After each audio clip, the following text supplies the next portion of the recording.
Jayson, you guys are 10-1 in games following a loss. What's just the mindset going into games after a loss? I mean, how have you guys been able to bounce back so well throughout the season? I think it's simple. Just you just want to respond in a positive way. We got beat pretty badly the other night on our home floor.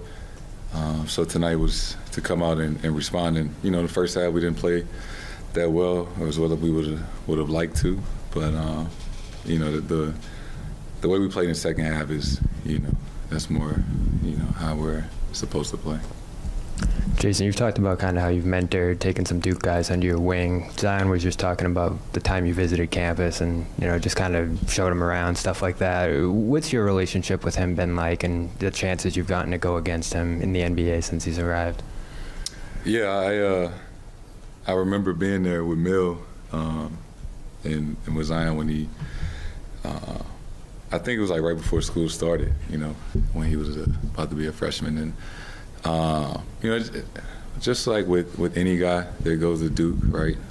You just kind of want to pay it forward, right? The guys that looked out for me, when I was at Duke, the Jahlil Okafers, Jabari Parkers, guys like that. So you just want to, have like an open door type of mentality with guys that come after you that, obviously going to be on that same path. Obviously he had one of the best years in college basketball for anybody. Unbelievable guy, unbelievable player. So I'm happy for him and excited to see, what things he continues to do. He said you were right about East Campus. Yeah. That's where all the freshmen stay. Yeah. But have you kept in touch with him through the ups and downs and just tried to encourage him through some of the injuries and things he's gone through? I can only imagine, right? All the people that try to reach out or, want to give advice. So, I'm never going to be overbearing or anything like that. I spent some time with him this summer in Paris, with Jordan Brand. It's always good to see him. Jayson, what's the process like of fighting through the struggles during a game when you start off with a slow first quarter? Not you, but the team. Just you're fighting yourself. You guys are not playing great ball right now, but you're trying to get it. What's that like during the game? Because obviously in the fourth quarter you found it. It's just a process. It's something that we talked about at halftime, and we just had to play tougher. New Orleans they were just too comfortable in that first half. Our presence wasn't really felt in the beginning, and we just had to make a series of plays, right? We had to play tougher, play with more pace and things like that. And basketball is a game of runs. We just had to make some plays, and the crowd got into it, and we kind of fed off that. And how important is Derek to the offense? It seems like he's going to get open shots because of you and Jalen, draw so much attention. But when he's going, it just seems like you guys are just that much better of a team. Yeah, and we need him and everybody to be aggressive in their own way, right? Finding their spots, finding their moments. That's why we have the guys, who we have on our team. Everybody sacrifices, but you still have to be aggressive. You still have to have an imprint on the game. And, when D. White is attacking the basket and, putting pressure on the defense, that's great for us. Along those same lines with Derek, obviously he was in a big shooting slump.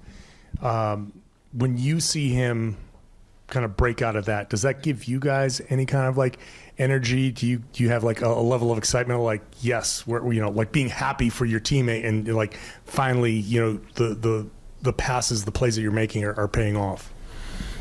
Yeah. To answer that question is yes.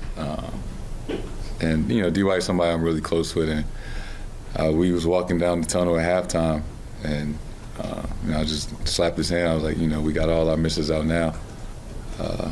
We bound to make some. So anybody as talented as he is and can shoot the ball as well as him, you just continue to take the right shots. And, they'll eventually fall. Do you see, like, in some of these guys, maybe Derek, maybe somebody else, like, that you need to kind of give them some encouragement, or is this just something that everybody's going to work through and they'll fall eventually? Yeah, I mean, we all might be superhuman or whatever, but it always helps to, hear some encouragement from time to time, because you know how hard guys work, how bad you want to make every single shot, and sometimes that shit just do not go your way, and we've all been there, and no matter how many shots how much time you put in the gym, like sometimes they just don't go in, and it's frustrating. But it's just good to know that we've all been there, and it's like, you just keep shooting, keep being yourself. It's gonna work out.